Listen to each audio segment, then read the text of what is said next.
In 2019 at the Mobile World Congress, it's very clear that we are entering the age of 5G. Yes, 5G is here and we are proud to be associated with a company that's leading at the front when it comes to devices in the market. This video is brought to you by Qualcomm. What's up geeks, I'm going hands-on with the Mi Mix 3 5G, Xiaomi's first 5G smartphone. Let's have a closer look. You can see the 5G logo here. That's pretty much indicative of the difference between this phone and the normal Mi Mix. So this is powered by the Snapdragon 855 platform with the X50 5G modem. You can see around the device there are some extra bands here. On the left side you have the Google Assistant button and the SIM card slot, and on the right side you have another band and the lock switch and the volume rocker.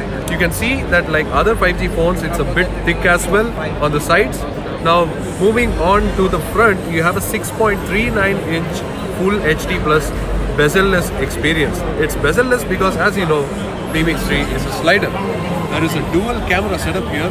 One is a 24 megapixel camera unit along with a 2 megapixel depth sensing camera, and of course it has AI as well.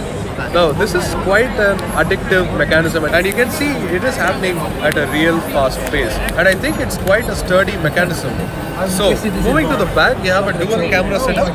One is a 12 megapixel main camera and the other is a telephoto lens camera. One is a normal wide angle lens camera. So this is the dual camera setup. You can check the rest of the specifications on a vlog. So again, 5G is a bit of a theme here.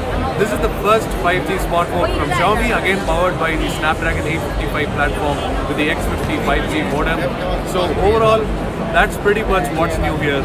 Let's go on to the other videos then, other hands-on. Check out all our MWC coverage and do share what you think in the comment section below.